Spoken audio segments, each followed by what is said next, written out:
Hi friends, പുതിയൊരു വീഡിയോയിലേക്ക് സ്വാഗതം. എല്ലാവർക്കും വളരെ എളുപ്പത്തിൽ ചെയ്യാവുന്നതും പെയിൻ്റ് ഒന്നും ഉപയോഗിക്കാത്ത വളരെ സിമ്പിളായിട്ടുള്ള ഒരു ബോട്ടിൽ ക്രാഫ്റ്റുമായിട്ടാണ് ഞാനിന്ന് വന്നിരിക്കുന്നത്. അതെങ്ങനെയാണ് ചെയ്യുന്നത് നമുക്ക് നോക്കാം.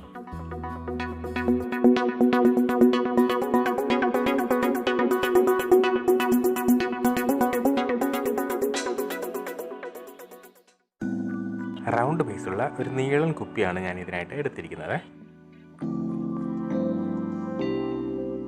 ഇതൊരു പേപ്പർ ക്യാരി ബാഗാണ്. ഇതിലിങ്ങനെ ഒരു പീക്കോക്കിൻ്റെ ചിത്രം കണ്ടപ്പോൾ ഒരു ബോട്ടിൽ ക്രാഫ്റ്റ് ചെയ്താൽ നന്നായിരിക്കുമെന്ന് തോന്നി. അങ്ങനെയാണ് ഇത് എടുക്കുന്നത്. ആദ്യം നമുക്ക് ഈ ക്യാരി ബാഗിൻ്റെ ഈ പിക്ചറുള്ള പോർഷൻ ഇനി കട്ട് ചെയ്തെടുക്കാം.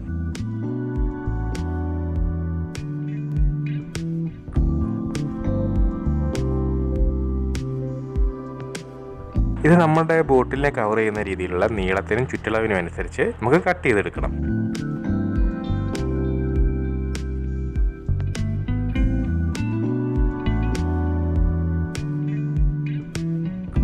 ഞാനങ്ങനെ ഇത് കട്ട് ചെയ്തെടുത്തിട്ടുണ്ട്.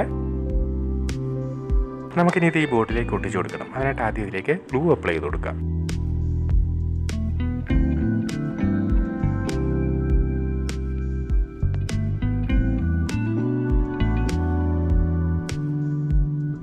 നന്നായിട്ട് ഒട്ടുന്നതിന് വേണ്ടിയിട്ട് ഈ പേപ്പറിൻ്റെ അരികളിലുമൊക്കെ കുറച്ച് ഗ്ലൂ അപ്ലൈ ചെയ്ത് കൊടുത്തിട്ടുണ്ട്.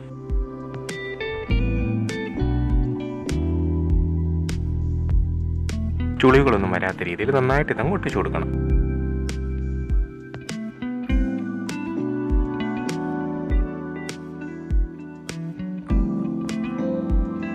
അങ്ങനെ ഇതെല്ലാം ഒട്ടിച്ച് കഴിഞ്ഞിട്ടുണ്ട്. ഇനി ഇതൊന്ന് ഡ്രൈ ആക്കാനായിട്ട് വയ്ക്കാം.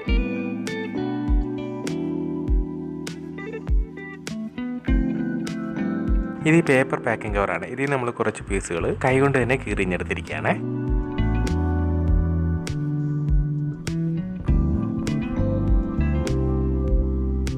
ഇത് ഈ ഗ്ലൂവിൽ മുക്കിയിട്ട് ഈ ബോട്ടിലിൻ്റെ ബാക്കിയുള്ള പോർഷനുകളെല്ലാം കംപ്ലീറ്റ് ആയിട്ട് കവർ ചെയ്ത് ഒട്ടിച്ചെടുക്കണം. ഈ ആദ്യം ഒട്ടിച്ച ക്യാരി ബാഗിൻ്റെ പീസുകൾ കുറച്ച് കട്ടിയുള്ള പേപ്പറാണ്. അപ്പോൾ അത് ഉപയോഗിച്ച് നമുക്ക് മുകളിലേക്ക് ഒട്ടിക്കാൻ പറ്റില്ല. കാരണം ഇനിയുള്ള പ്രതലം അത്ര നിരപ്പായിട്ടുള്ളതൊന്നും അല്ലല്ലോ. അതുകൊണ്ടാണ് ഇച്ചിരി കട്ടി കുറഞ്ഞ പേപ്പറാണ് ഇവിടെ എടുത്തിരിക്കുന്നത്.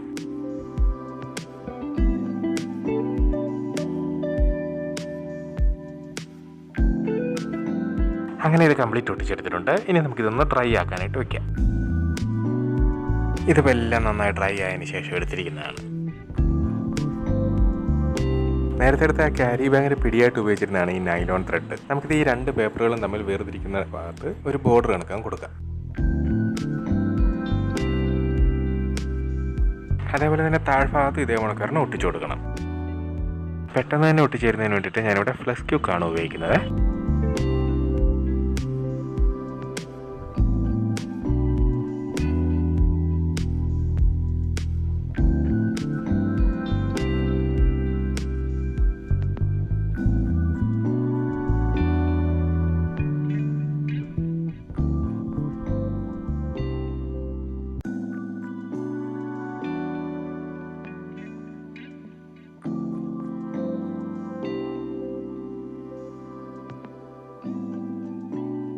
അങ്ങനെ ഞാനിത് കംപ്ലീറ്റ് ചെയ്തിട്ടുണ്ട്.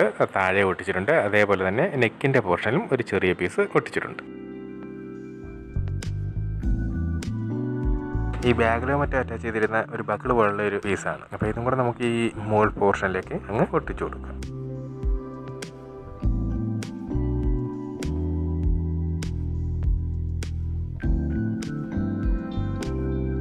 അങ്ങനെ ഇതെല്ലാം കംപ്ലീറ്റ് ആയിട്ടുണ്ട്. ഞാൻ മുകളിലേക്ക് ചെറിയൊരു കോർക്കും കൂടെ വെച്ച് കൊടുത്തിട്ടുണ്ട്. ഞാനിവിടെ കിടന്ന് ചെറിയൊരു തടിപ്പീസ് ചെത്തി ഒരു കോർക്കിൻ്റെ രൂപത്തിലാക്കി എടുത്തിരിക്കുന്നതേ ഉള്ളൂ. നല്ലൊരു ഗ്ലേസിങ് ലഭിക്കുന്നതിന് വേണ്ടിയിട്ട് ഇതിനകത്ത് കംപ്ലീറ്റ് ആയിട്ട് വാർണിഷ് അങ്ങ് അപ്ലൈ ചെയ്ത് കൊടുക്കുകയാണ്.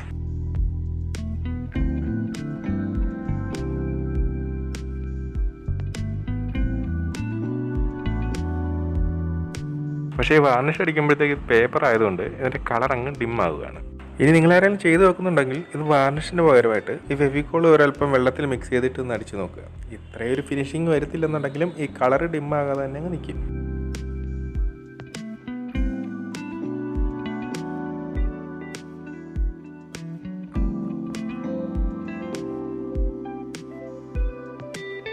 ഇപ്പോൾ ഈ വാർണിഷൊക്കെ നന്നായിട്ട് ഉണങ്ങിയിട്ടുണ്ട്. അങ്ങനെ നമ്മുടെ ബോട്ടിൽ ക്രാഫ്റ്റ് ഇവിടെ പൂർത്തിയായിരിക്കുകയാണ്.